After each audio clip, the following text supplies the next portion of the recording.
हरे कृष्णा। तो हम लोग प्रत्येक दिन की भांति आज पुनः एकत्रित हुए हैं। हाँ, भगवान नाम से ही अपने दिन को आरंभ करके और उसके बाद भगवान की मुख निसृत वाणी श्री भगवद गीता को श्रवण कर रहे हैं। हम लोग अब तक भगवद गीता के द्वितीय अध्याय को श्रवण कर चुके हैं, जहां पर भगवान ने अर्जुन को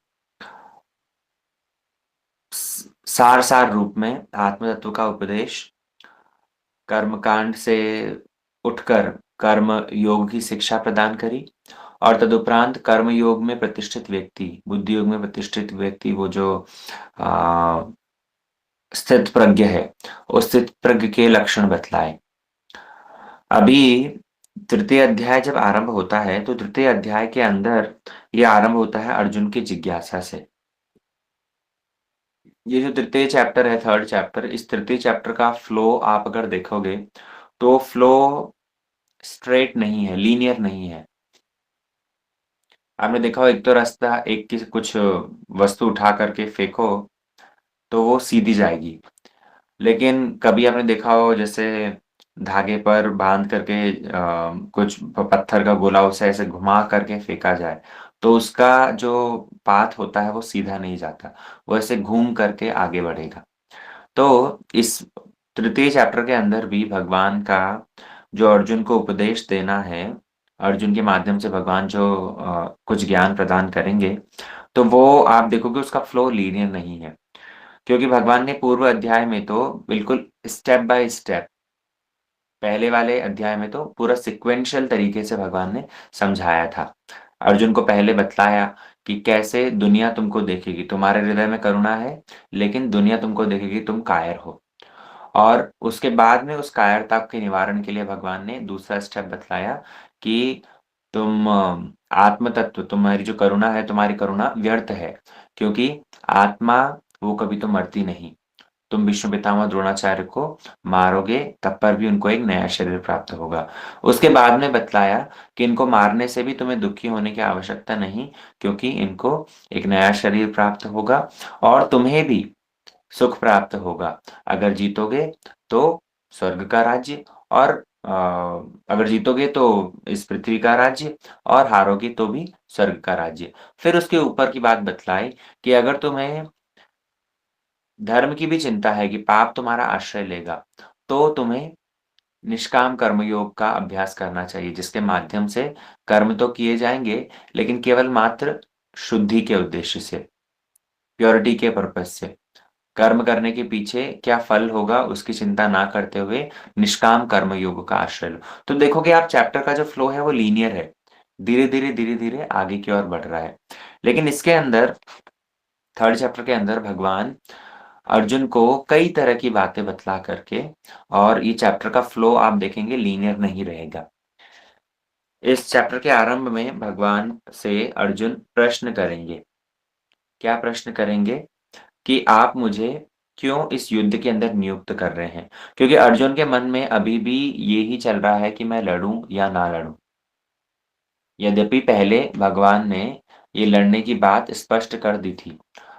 2.38, 2.37, इन सब श्लोकों में भगवान ने अर्जुन को स्पष्ट कह दिया था, ततो युद्धाय युज्यस्व।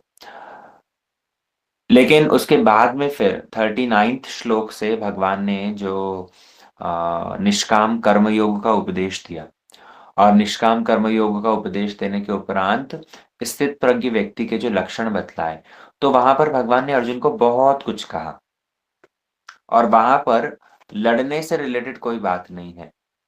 मतलब 2.38 में तो कहा था ततो युद्धा युज्यस्व, लेकिन उसके बाद में भगवान ने उसका कोई भी रिपीटेशन नहीं किया, है ना।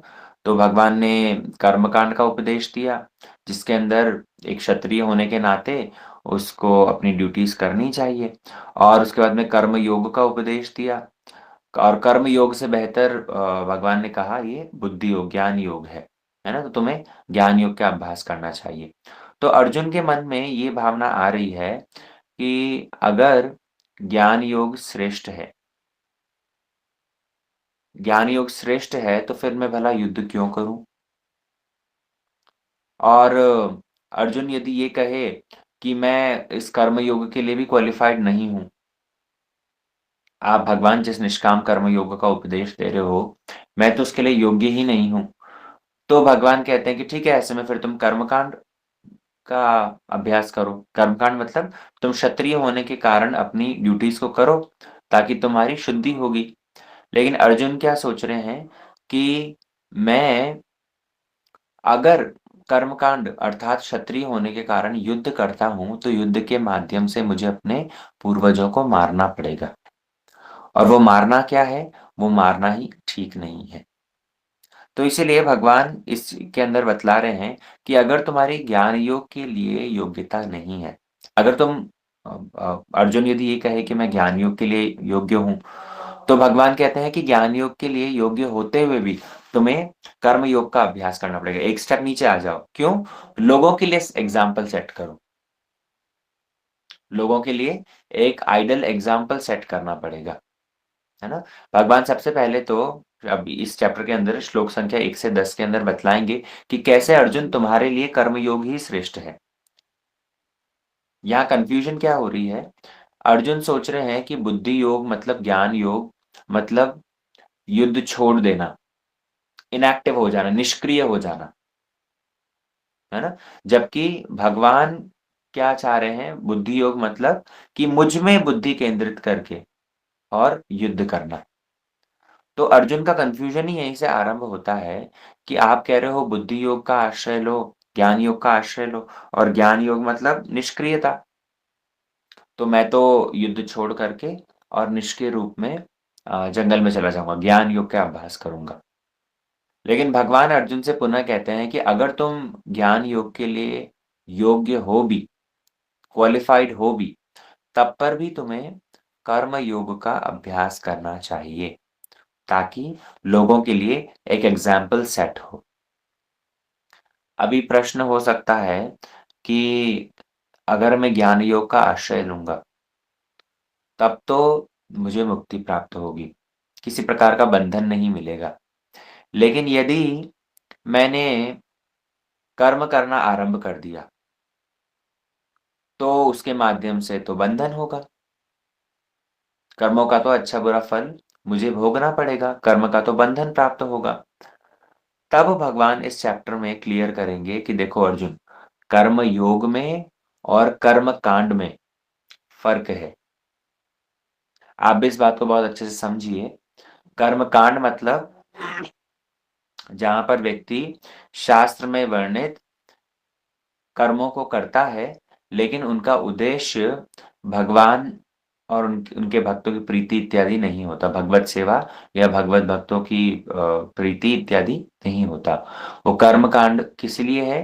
केवल मात्र अपने इंद्रिय तृप्ति के लिए। अब चाहे वो इस जगत में हो, चाहे वो ऐहिक सुख अर्थात स्वर्ग इत्यादि लोगों की प्राप्ति के लिए हो, तो ये कर्मकांड है। लेकिन कर्म योग के अंदर ऐसा नहीं होता।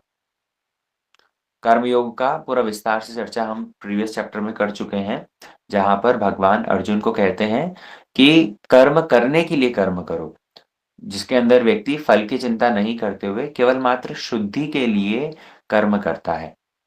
तो भगवान इसी चीज को और क्लियर करेंगे थर्ड चैप्टर के अंदर। इसलिए थर्ड चैप्टर का जो टाइटल है वो कर्म योग है। थर्ड चैप्टर को जो शीर्षक दिया गया है वो कर्म योग दिया गया है ना? भगवान जिस समय पर कर्मकांड और कर्म योग के बीच में अंतर बतलाएंगे, तो भगवान ये चीज को स्पष्ट कर देंगे कि देखो अर्जुन, कर्मकांड के माध्यम से व्यक्ति बंध सकता है इस संसार में। कर्मकांड के माध्यम से व्यक्ति को बंधन प्राप्त होगा, लेकिन कर्मयोग के माध्यम से व्यक्ति बंधन को प्राप्त नहीं करता, बल्कि धीरे धीरे धीरे क्रमशः शुद्धि को प्राप्त करता हुआ और अंततः वो इस संसार से मुक्त हो जाता है। तो अर्जुन पुनः प्रश्न करता है भगवान से कि प्रभु, ये कर्मयोग का अभ्यास करने के अंदर बाधा है कामनाएं। कर्मकांड मतलब अपनी इच्छाओं की पूर्ति के लिए कर्म करना, स्वर्ग की प्राप्ति या इस जगत के अंदर भी सुख भोग ऐश्वर्य जो कुछ भी है, तो वो कर्मकांड है। और उस कर्मकांड का मूल रूट क्या है, कारण क्या है, क्यों व्यक्ति कर्मकांड में प्रवृत्त होता है? कामनाओं के कारण, इच्छाओं के कारण। तो अर्जुन अंत में इस चैप्टर के अंदर प्रश्न करते हैं कि इस काम को कैसे विजय प्राप्त किया जाए? ये कामनाओं का काँटा कैसे निकालें? तो भगवान फिर उसी बात का उत्तर देते हैं कि कैसे काम के कारण बंधन है और इस काम को कैसे हम निवारण कर सकते हैं। इस तरह से चैप्टर का जो फ्लो रहेगा, थोड़ा ऊपर-नीचे स्पाइरल तरीके का फ्लो रहेगा, लीनियर नहीं है। है ना? आइए हम आरंभ करते हैं तृतीय अध्याय के अंदर जहाँ पर अर्जुन के प्रश्न आरंभ होते हैं। ज्यायसि चेत कर्मणस्ते मत्ता बुद्धिर्जनार्दन तत्किं कर्माणि घोरे मां नियोजयसि केशव। इसके अंदर अर्जुन भगवान से प्रश्न करते हैं, हे जनार्दन। जनार्दन नाम का व्याख्या हमने पहले करी थी, जो सारे जन समूह की रक्षा करता है। ऐसे भगवान जनार्दन से अर्जुन प्रश्न कर रहे हैं कि हे केशव, दो शब्दों का प्रयोग किया। एक तो जनार्दन और एक केशव। केशव मतलब जिन्होंने केशी दैत्य का वध किया था। तो यहाँ पर अर्जुन भगवान से प्रश्न कर रहे हैं कि हे जनार्दन, हे सारे जनसमूह की रक्षा करने वाले केशव, आप तो सब लोगों की रक्षा करते हैं, आप सभी लोगों को उबारते हैं, लेकिन आप यहाँ पर मुझे जो उपदेश दे रहे हैं, आपने कहा कि बुद्धि योग का आश्रय लो और आपने ये भी बतलाया कि बुद्धि श्रेष्ठ है। तो तत्किं कर्माणि घोरे माम नियोज्यसि। आप मुझे फिर ये युद्ध करने के लिए, ये घोर युद्ध करने के लिए आप मुझे कैसे नियुक्त कर रहे हो? आपने खुद ने ही कहा, यदि आप कह रहे हो कि बुद्धि को सकाम कर्म से श्रेष्ठ मानो। बुद्धि, जिस बुद्धि योग का उपदेश भगवान ने द्वितीय अध्याय में दिया है, तो वो बुद्धि सकाम कर्म से अर्थात कर्म कांड से श्रेष्ठ है। तो फिर आप क्यों मुझे युद्ध करने में नियुक्त कर रहे हैं? अब पुराने वाले चैप्टर में क्या हुआ है, अर्जुन उन उपदेशों को श्रवण करके ये सोच रहा है कि बुद्धि योग मतलब निष्क्रियता, अकर्मठता। और जब भी बुद्धि योग मतलब ज्ञान, बुद्धि, अर्जुन सोच रहा है कि बुद्धि योग अर्थात ज्ञान योग जिसके माध्यम से वैराग्य आना स्वाभाविक है ना? देखो, ज्ञान एक ऐसी वस्तु है, ज्ञान के माध्यम से वैराग्य स्वाभाविक आ जाता है लोगों में। शास्त्र ज्ञान हो, साधु के मुख निसृत अनुभव जो कुछ ज्ञान हो, तो उस ज्ञान को श्रवण करके व्यक्ति के अंदर स्वाभाविक वैराग्य आ जाता है। तो अर्जुन ये सोच रहे हैं कि भगवान ने जब कहा कि बुद्धि योग का आश्रय लो, तो इसका मतलब ये है कि वो वैराग्य का उपदेश दे रहे हैं और वैराग्य मतलब तो युद्ध छोड़ करके जंगल में जाकर के निष्क्रियता को धारण कर लेना, अर्थात लड़ाई नहीं करना। अर्जुन सोच रहे हैं कि बुद्धि श्रेष्ठ है और बुद्धि का मतलब वैराग्य धारण कर लेना, जंगल में चले जाकर के निष्क्रिय हो जाना। जबकि अगर मैं लड़ूंगा, तो लड़ना तो विकर्म है। अब जो हम शब्दों को व्यवहार करेंगे, आपको उनका मतलब बहुत अच्छे से क्लियर हो जाना चाहिए। हमने कर्म, अकर्म और विकर्म ये तीनों बातें पहले बतला दी गई है। कर्म योग और बुद्धि योग, क्योंकि सिमिलर टर्म्स में ही यूज़ किए जाएँगे, उसको भी हम लोग पहले डिस्कस कर चुके हैं। इसलिए आप लोग बड़े ध्यान से इनको समझिएगा। अर्जुन सोच रहे हैं कि युद्ध करना मेरे लिए विकर्म है, विपरीत कर्म है। क्षत्रिय के लिए युद्ध करना तो आवश्यक होता है, ये उसका कर्म है। लेकिन अर्जुन सोच रहे हैं कि मेरे लिए ये युद्ध करना क्या होगा, ये विकर्म होगा। क्योंकि इसके माध्यम से मुझे अपने ही आत्मीय स्वजनों को मारना होगा, है ना? और जबकि अगर मैं बुद्धि योग का आश्रय लेता हूँ, मैं रिनाउंस हो जाता हूँ, तो रिनाउंस वैराग्य धारण करने के माध्यम से क्या होगा, मेरे को कोई बंधन नहीं होगा, कोई विकर्म नहीं होगा। तो जब ऐसी सारी बातें कृष्ण ने अर्जुन ने भगवान के सामने चिंतन करते हुए वर्णन किया कि आप मुझे क्यों फिर इस घोर कर्म में लगा रहे हैं, है ना?